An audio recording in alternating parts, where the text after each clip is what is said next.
Bandeko ya Congo pe mokili mobimbadi Église Katevel Kintwadi Kiantima kia bavelela bazako célébrer fête ya Tata Kimbangu mokolo azongisaki molimo na ye pa ya Kolo Nzambe le 12 octobre 1951 na mboka Lubumbashi. Yango Katevel e banzeli mokolo wana ya jeudi ya le 12 octobre na ngonga 9h30 babengsi bino banso boya ko célébrer fête ya mfumu Kimbangu kozanga te respirant vidi oyo kozwa maya bangunza pe baskilo ye moko papa nzuzi nkoya aloba te po azwa 010 joye ya solo batata ba mama bandeko tobengsi bino banso boya na l'église à Katevel partout Katevel ezali sika tokofete fête ya mfumu Kimbangu na biso toza jeudi ya le 12 octobre na ngonga 9h30 tobengsi bino banso boya na l'église na biso soki bolingi bozwa biso jeudi wana ya le 12 octobre na ngonga 9h30 bolanda biso na commune Bumbu na avenue Mayulu numéro 84 olandi biso na Lutendele na quartier Nyombi avenue Maseta numéro 10 olandi biso lisusu na Kanluka na quartier 1 avenue Musamba numéro 5 bolandi biso lisusu na commune Kalam na quartier Kimbangu na avenue Ngirngi numéro 11 bolandi biso lisusu na commune Yanjil na quartier 11 avenue Mbuku 1 numéro 8 bolandi biso lisusu na commune Kisentu avenue de la Paix numéro 84 bolandi biso lisusu na Limete na quartier Mombele avenue Kimangunu numéro 53 bolandi biso lisusu na Makala na avenue Kodia numéro 68 bolandi biso su na Selembao na quartier Kitokimosi okokita na Redepot avenue Kikimi numéro 36 bolandi biso lisusu na Mitendi na avenue Matata numéro 11 pe na Congo Central okolanda biso na Mbanzangungu na avenue Bangala numéro 25 pe na Kisantu okolanda biso na avenue Bambata numéro 31 maya bangunze kozanga te baskilo ekozanga te badresse otopesi te télévision ezangonga boyeba yaka ozwa maya bangunza to célébrer Tata Kimbangu jeudi oyo jeudi ya le 12 octobre na ngonga 9h30 boya biso banso to ya ko célébrer Tata Kimbangu ingeta mbote bandeko nyonso bozwi libaku malamu ya kolanda biso na télé Mercure esengo eza biso koyeba bino ebele kolanda émission boyebi ya mokili lelo tozongeli papa nzuzi na ekoluka nkoya neki ngombi représentant légal ya Katevel Kintwadi Kiantima kia bavelela tozongi koluka papa nzuzi lelo pona émission tosalaki avant etungisi batu mingi papa yambona zongela motuna nanga na pesio na mbote boni santé boni Katevel mbote mama Didi Bisengo to pesi ba mbote na bandeko nyonso bazwi o tango ya kolanda biso toza bangunia na bango te tozo ka koloba vérité mama na biso vérité kaka esengo mingi papa nzuzi alobi aza monguna te ya bino kasi aende koloba vérité ya solo bobengi botungisa mingi bolobi papa nzuzi alobaki fumu Kimbangu na Jésus Christ basala remise et reprise bato balingi bayeba papa nzuzi yo lobaki bongo oui basala remise et reprise c'est-à-dire Kolo Yezu misala na yatika ke pa mfumu Kimbangu parce que mfumu Kimbangu na ba miracle nyonso abelelaki ka kombo ya Kolo Yezu na ba prophète obaleka kala c'est-à-dire chaque prophète sokaye abelelaka ba obaleka ki liboso na ye lokola biso période na biso tozobela ba mfumu alongo tozobela ba mfumu Kimbangu po baleka liboso na biso batsanguza mpamba bangonde balatinzela na biso c'est-à-dire yango wana c'est-à-dire basala remise et reprise Kolo Yezu ndingi mfumu alongo alobaki ete tata na Kolo Yezu bayambani Yezu alubinga na kwa matayi tata pe alubi kasinga na tikala sika ba yako la porte bebe sika tata simo Kimbangu na Kolo Yezu bayambani alors sika batu yoso bafukami banjero bafukami balubi même pas ni no bomba bakana biso boye yomo bomonya ondenga lubi wana tata na Kolo Yezu bayambani ba angelu bafukami c'est-à-dire bangomi balende bazana dio bangomi balé ba noir compensation de pouvoir et salama ki wana passation de pouvoir pardon pour na ko sala misala batu ya tata Nzambe omitungisa mate ata makambo yango eza kilo papa nzuzi akopesa biyano bozonga na mituna na bino papa nzuzi bato bamitungisa mi baza pe na bingomba na bango basambelaka siko basala boni basambela Jésus noir na kimbangu to ndenge nini mangi mingi mama Didil Bisengo eloko na koloba soki église catholique bakotsaki Bible awa na 1485 arrivé ya ba missionnaire tant baye awa bakokuta biso déjà biso toyebaki nzambe wana arrivé à Diego ko na 1482 ozomona na 1485 ba missionnaire baye ko imposer biso bonzambe na bango tant baye ba imposer biso balaxi biso Yesu ya mundele c'est l'église catholique ba vanti Afrique centrale kuna na est ba arab mutu bazwaki to 20 comme na moment moko boye église catholique obité eza lisumu na miso nzambe fona lo ba vérité papa Roma a déclaré était na jeune Afrique était kolo Yesu azali moto moyindo tiko ba kolo Bible o ba yeki na christianisme ba lobi côté kolo Yesu aza moto moyindo siko yo ko boya ngo pona nini o boya ngote parce que bango moko balakisi nzela balobi auto l'accès qui bino auparavant ezaki ya lokuta mais oyo te ko l'accès bino Yesu pena sans vous mentir azarane ndeko na bino bayindo mais batu mundu bali ko ndimate eza sikoyo bozo kende na lifelo so bolandi Yesu mundele boke na lifelo mais so bolandi Yesu ya mutu mwindu o papa Roma lobaki o papa diangenda pa lobaki wana ngana yo to biki ezali bosolo ngana zolo baboye ponga moko na kutana na ye plusieurs fois pe ayebisanga na témoigner yango naza ko témoigner kutana na ye mo oh oui mais pourquoi pas hein naza na misu wana mama nzamba pesanga chance wana okutani na ye bosololi na misu wana mama ezali ezate ke o muto abetelanga lisolo nga moko tala Jésus nenga Jésus za mulai akoza ba 2 mètres 30 hein Jésus tala mulai Jésus dit tout pena mfumu dit tout Fumuditu ingeta papa nzuzi mambo eza compliqué pe matata pamba te na yebite soki sango yango tangu papo lobi na 1989 na 1980 tango alobaka ke balakisi biso ke Yesu ya biso aza moto moyindo na yebite soki message wana bato basambelaka na bamangomba na ebelebele otoyebi bayoka yango pamba te bandeko balobi basambela nani bango bayebi nzambe kaka oyo Jésus ya mondele baboyi na bango Jésus ya moto moyindo mama na ngai omoni epa ya moto moyindo ezali pasi papa Diangenda alobaki Jésus auti na Nord Angola yebisanga papa Diangenda akwa envier nini soki totel na matériel avant tsaki lingomba mokili mobimba ba voir azalaki nango atongi bopito ba université ozomona mutatonda abomengo te oui mutatonda abomengo te na wana te mayebisi bino ete Yesu azali mutu mwindu Pape Jean-Paul II alobi Yesu azali mutu mwindu papa Nzuzi nko alobi Yesu azali mutu mwindu pasteur aliloba Konde alandi biso lisusu alobi susu Yesu azali mutu mwindu pasteur Konde we aliloba non l'église liloba we voilà ozo comprendre hein on comprendre alobi ete Yesu azali mutu mwindu ozomona c'est-à-dire batata ba maman eza ba réalité maman nanu ba bimité babando bima kaka pona ko confirmer ete Yesu azali mutu mwindu parce que na Yesu ngo ya mutu mwindu eza pe na baptême ya Saint-Esprit ya bangunza oyo bangu fumu kimbango asalaki ya solo na ebite so munyo so yebi yango c'est ça le problème bandeko ya solo boyebi ya mokili ezopesama na papa Nzuzi Koyane Kingombi, représentant légal ya Katevel.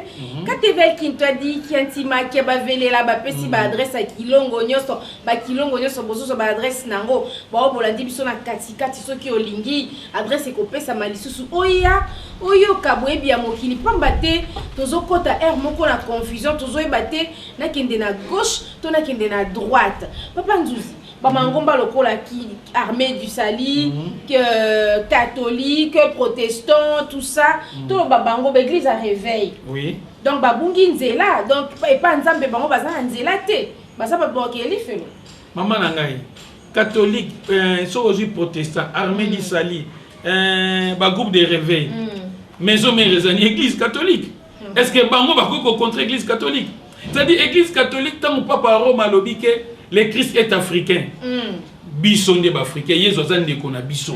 Azande kona biso moyindo kobo, mutu mwindu.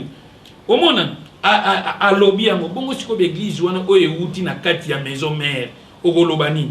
Iye moko maison mère a déclaré que yezo azali mutu mwi. C'est-à-dire que l'église wana siko il faut échanger eloba yezo azali mutu mwi. Nde na ebisi au pasteur Konde.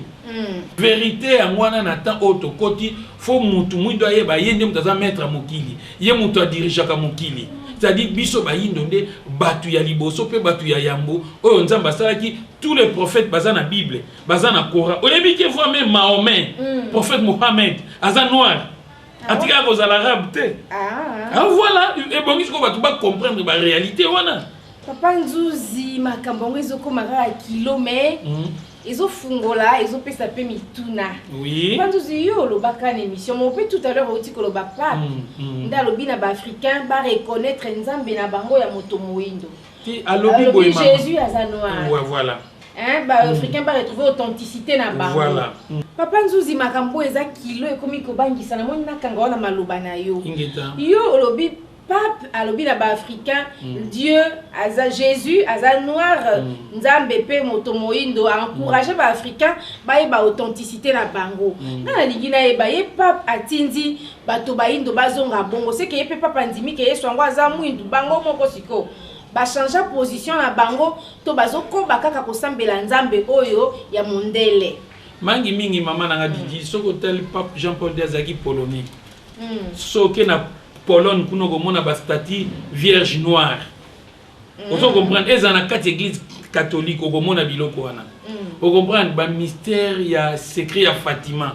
Ba ko lakisa okuna Marie azalaki noire, Jésus azalaki noire. Pe Jésus et Marie partout asala ba apparition abima muntu mwindu. Na nzeta ko kabuka awa et pas na biso awa abima na Lourdes na Fatima na nini na Brésil. On comprend partout abima noir. Église catholique nous bimisa biloko wana. On comprend et ça là ba secret wana. Soki bango moko bazwa ko yebisa balingi mokili ezongama na limiemia ya nzambe. Parce que soki ezongi bongo te mokili ekozala kanga na ba désordre na bitumba kokufa ba désordre ekozala. Parce que nzamba yoka biso il faut vérité bima. To komi na l'air diverso vérité faut bima. Bango ba yebi yango kolega kutu biso ba africain. Siko ba bandi ko yebisa bino. Bango ba yebi yango. Mayangi mingi pona réponse no papa Nzuzi to koko banga na moninga na koluka kaka pasteur wa liloba pasteur Konde wana. Ça bango pe interview comme ça ba pesanga et ya no papa Nzuzi a pesa papa Nzuzi kasi yebisa biso tata Kimbangu azala ka envoyer. Il y a Jésus noir to ya tata Nzambe. Mangi mingi mama nanga eloko na kosenga tous les prophètes baza ba envoyer Nzambe. Ata papa Nzuzi azali envoyer Nzambe. Siko ezani mama. Lokola yo ye okutaki ba prophète o balekaki liboso. Nzamba ko bimela yote. Ba prophète o balekaki liboso bango nde ba ko s'incarner pa no ba ko sala ba apparition pa ina yo. Ozo mona lokola nga lelo nazo sala ba fête la yi so fête ba papa diangenda bazo bimela ngai. Ozo mona ba prophète o balekaki liboso bango batu ba bimelaki bango o pe ya liboso. O balekaki liboso ba o pe ba bimelaki bango o a liboso. O siko azali roi du monde entier lokola Jésus. Il a tikali pilier. Osomona atikali pilier azako coacher tous les prophètes bazoya na c'est parce qu'il y a comme un niveau il y a Christ. Lokola kimbangu basala ki possession de pouvoir na mfumu kimbangu asali sikoyo abani ko konyi misala sikoyo ya kolo Yesu. Yango moni kombone toujours ezako continuer. C'est-à-dire tous les prophètes tant yoye il faut tant c'est-à-dire kimbangu aye na kombo ya Nzambe. Mais mutindami ya kolo Yesu. Parce que kolo Yesu de mutabande ko bimela ye. Lokola lelo bozo ba fete ya la iswa, fete ya ba papa nana tindinga batata na misa tuté. Ba siko ba kimbangi te bango bazala d'accord na yo. Oh nga baza ba d'accord na nga baza yiti yanga ni na kati. Nga nazo sala o bazo tinda ngai. Parce batata ngo pe origine neza bango te. Mais lelo papa Nzuzi soki akufi azo sala musala ya famille na eto e pona mbatu nyonso. Papa Nzuzi comment déjà ya batu nyonso ça se pona famille na ete. C'est ça le problème. Ozomona mama didi yo pe lelo soko komi mama mukonzi ya mboko oyo. Okomi mama mukonzi ya mboka ya Congo to ya famille na. Ya Congo ti biso nito wengo mama présidente. mitima eza ya ngai biyano Ah oui, bino kande ba journaliste minoko makasi. Papa Nzuzi koloba tokomi mpe kokende mwa moke na émission na biso nalingi nayeba Papa Nzuzi tolobela nanu filme ya Yesu Moindo. Oui. Nalingi nayeba filme ya Yesu Moindo wana banani basalaka yango ndenge nazoni bakoye batu baboyi deja batu babelo kwana bozwi yango lisusu bingo pesa batu liboma ngana kotuna Papa Nzuzi akolpese yano soki pe ibilili ezali tokoyeba ngo kaka na émission oyo mais Papa Nzuzi sango ya film à Jésus noir. Oui. E banda wapi esalama wapi banani basala yango eza ya solo. Mais maman bamindele bango moko ba tourna film à Jésus noir. Na nini? Bon, wana tokokoye bate photocopie na banini na bango. Ko kala ane bimakate pourquoi? Mais maman makamwa basala ki yango kala. Mais siko to comme na l'air diverso ba pap ba komolo ba yezo za mutu mwindu ba tu ba film à Jésus ya mutu mwindu ba komocha ba bandi ko laksa bino ke oh what mille pardon. Oh wana azalaki ne Yesu ya lokuta église catholique de salaki yango pona ko dominer monde. Mais siko to comme na tango en réalité faut ko bimisa vérité. Yango église catholique yeka ka mutu a buba ki batu yepa ka mutu nzamba apesi punition afungola batu. Yako bandi ko fungola. Donc yemo akangaki batu. Voilà. Yemo pa fungoli batu. Yemo fungoli po azala susu na mabe na miso nzambe te. Papa Nzuzi télévision na lobara na eza radio te. Ingeta maman. Tamu tozolo baboy soki le réalisateur Mampuya la main d'or soit Zad de Mesh Nabiso ati la biso image totala film wana po batu pe bamona po balobi yo ba ebite soki mambongo zo zwango wapi. Mampuya réalisation. Après l'avoir lié, ils l'emmenèrent et le livrèrent à Ponce Pilate, le gouverneur.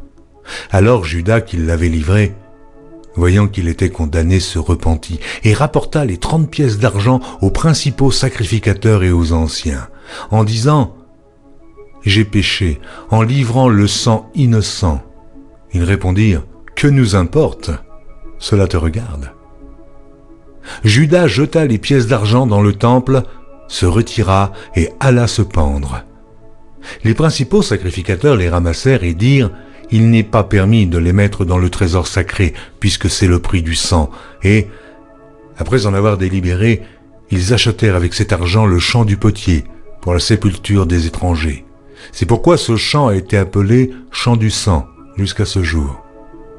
Alors s'accomplit ce qui avait été annoncé par Jérémie le prophète.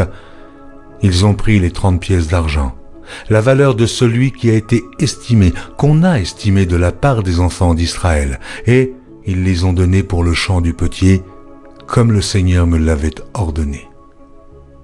Jésus comparut devant le gouverneur. Le gouverneur l'interrogea en ces termes, « Es-tu le roi des Juifs ?» Jésus lui répondit, « Tu le dis. » Mais il ne répondit rien aux accusations des principaux sacrificateurs et des anciens. Alors Pilate dit, « N'entends-tu pas de combien de choses il t'accuse ?» Et Jésus ne lui donna aucune réponse, sur aucune parole, ce qui étonna beaucoup le gouverneur.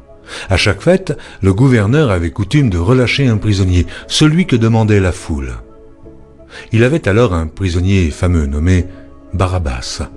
Comme ils étaient assemblés, Pilate leur dit, « Lequel voulez-vous que je vous relâche? Barabbas ou Jésus, qu'on appelle Christ ?» Car ils savaient que c'était par envie qu'ils avaient livré Jésus. Pendant qu'ils étaient assis sur le tribunal, sa femme lui fit dire, « Qu'il n'y ait rien entre toi et ce juste, car aujourd'hui j'ai beaucoup souffert en songe à cause de lui. » Les principaux sacrificateurs et les anciens persuadèrent à la foule de demander Barabbas et de faire périr Jésus.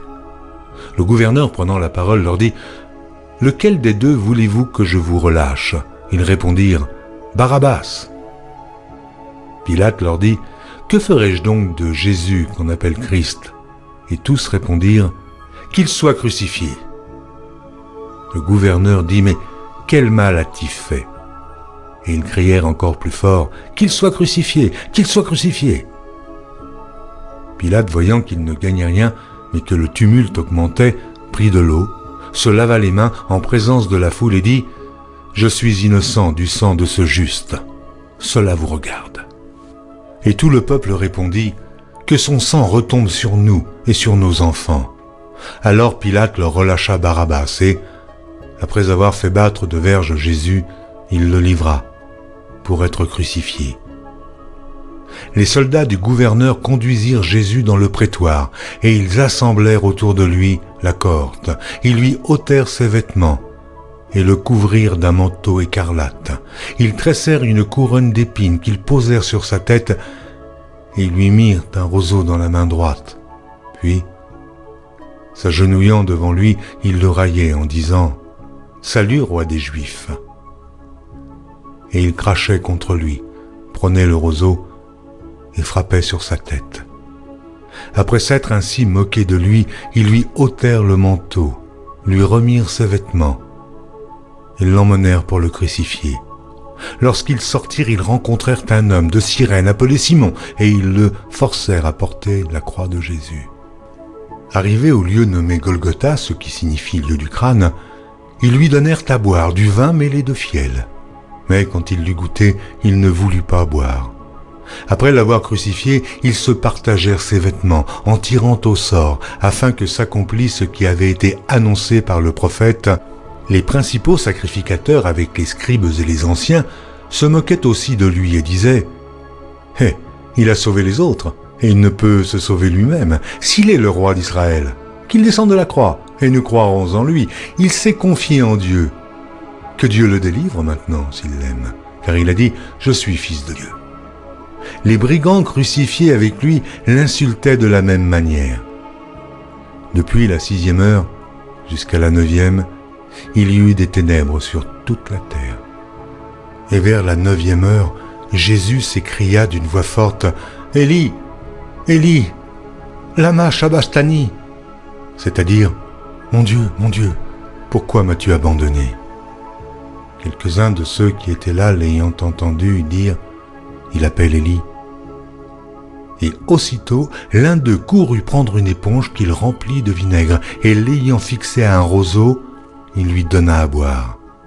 Mais les autres disaient « Laisse, voyons si Élie viendra le sauver. » Jésus poussa de nouveau un grand cri et rendit l'esprit. Et voici le voile du temple se déchira en deux, depuis le haut jusqu'en bas. La terre trembla, les rochers se fendirent, les sépulcres s'ouvrirent, et plusieurs corps des saints qui étaient morts.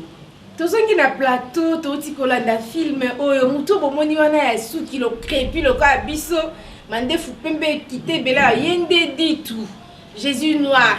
To papa nzuzi asali biso ba révélation lelo. Papa nzuzi na zongi pa na yo. Siko ba pasteur. Ba kosa biso tango bazolo ba Jésus noir et bazolo ba Yesu aza mondele to eza nini bango balobi Yesu mondele yo na film soki ozwi wapi Yesu noir nga pe na monyo kaka lelo papa nzuzi. Mangi mingi mama didi film ana ba mindele mutu basali yango. Ya mibale église catholique elobi boy. Elobaki Yesu aza mondele. Mais église catholique et lobby nango bosolo na miso nzambe bo masumu et lobby vérité Yesu azali mutu mwindu. Ba pasteur bazaba na nzambe ya solo même solo ba kota eza masolo ya lokuta. Eza makambo ya lokuta ba fenta batu. Siko po bandima ke bazaba na nzambe balanda papa a Roma yende mukonzi na bango aloba. Po Bible batu bakangisi yango euti na ba papyrus. Bayebi ete Yesu azane mutu mwindu. Tango ozosambela Yesu aza mundele ozosambela Satana. Nzamba yoka kote. Ozomona. Yoka mona na kate yoka na kate. Mais yango wana siko film ngati na sali yango mama na. Tolo bapeka kabongo te papa nzuzi tolingi na makomi ovandisela biso moboko nde na français babi piédestal. Oui. Place nini makomi etalisi ete Yesu azalaki mutu mwindu. Pona boyi na ngana nzela babatu na ngayo mambu nini okota. Yango koma na science occulte, yango koma mutu nini apesa biso na Bible. Biblia ya mukanda esantu yango. Apesa biso so makomi eza. Mama Bible eza mukanda ya kitoko ya nzambe ya mapamboli. Eza Bible na biso sito botola yango te bisa bato uta na ba papyrus. Ozomona soko tel na acte 13:1 premier verset mama. Tangela bango oye banana na acte 13:1 wana premier verset. Balobi nini? Tozu mokanda esantu totanga na acte 13:1. Oui. Balobi dans l'église d'Antioche. Oui. Il y avait des prophètes et des enseignants. Barnabas, Siméon, surnommé le Noir. Voilà. Lucius des Sirènes, Manaïen, compagnon d'enfance d'Hérode. C'est-à-dire, les premiers chrétiens, Barabas, Siméon, tous, bazalaki ba noir. Na Bible mususu batie Niger. Niger ngo ozwa na double R. Po ba longo la R moko. Nègre en anglais. Te papa ntuzi pardon bandela na. Hein? Balongola nini? Balongola R moko. Na Niger. Niger. Ozomona. Soko tcheni e bachango siko nègre. Et latin nègre. Ozo comprendre. Et latin nègre, c'est-à-dire ba premier chrétien ba nyos bazaki na Jésus, bazalaki ba noir, Barnabas, ba Siméon, ba nani tout bango nyonso bazalaki ba noir. C'est-à-dire Jésus atika lotambola na mundele te de mundele moko métis azala te nyonso bazalaki ba kobo noir lokola ngana yo ba kobo. C'est-à-dire bisonde bandeko ya Jésus, ba frère ya Jésus, yango Jésus azepa ina biso atika kozani. C'est-à-dire ba pasteur banani tout ezaki masolo église catholique pour na ko dominer mukili.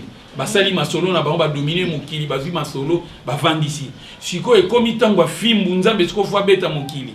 Ba monikete descendance na biso e kotika na masolo ya konyoko ma nzambe alopinir bango. Balingaki bakanga masolo ya basi na basi babala na mbali babala na bapanjong na mokili mesimbite nzamba boyi kaka yango babite photo ba vérité bandiko ba kolo yezo za mutu mwindu balobi na bango vérité babona bango ba problème na tata nzambe siko yo mo église ya moi mukie siko lobani une église catholique ya solo bandeko papa ntuzi apesi biano soki omoni ki oza convaincu te kobanga te benga ba numéro ezazongisa mituna to kopesa ye bomoni avandisi yango na acte 13 1 place makomi lobi papa ntuzi tokomi na suka ya émission na biso mwa liloba ya suka na bandeko nyonso bazolanda yo ya mboto silisa mpona ya lelo liloba ya suka boyeba te armée céleste ezala nzambe atikala kozala mundele te ezala kolo Yesu atikala kozala mundele te bazala ba noir mfumu kimbango. C'est-à-dire makambo yo papa nzuti te mutabandiango ba grand prophète ba prophète ndenge na ndenge ba bandiango. Mais na génération na biso te ko kuta makomi ya pape Jean-Paul II a déclaré que Yesu za mutu mundu. Papa Diangenda mfumu alongo a déclaré ikolo Yesu uta na Nord Angola a na RDC esika paradis ezali. C'est-à-dire lokola siko ezali bongo boye ba bangunza nyonso basaleka kombo kolo Yesu azaki moyindo.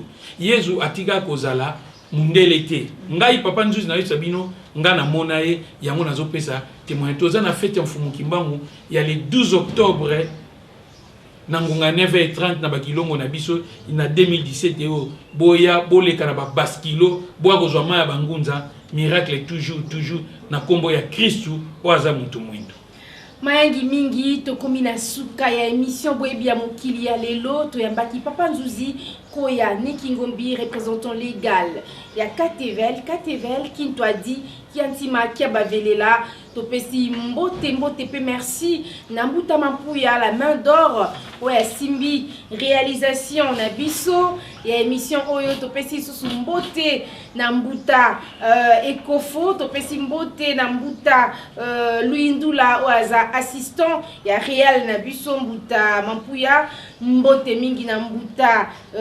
Kalonji mbote na mbuta Munyanga pe ba mama basi na bango baza awa mbote na bandeko nyonso bazomi na Kazangulu na Mbanza Ngungu na Kisontu maman Carmel mbote na yo Makumba papa Nekina maman Brigitte bino so benga kinga na pesi bino mbote tukutani na numéro mususu ya boyebi ya mokili kimia boboto omabota mabino biso toza banani biso toza banani biso toza banani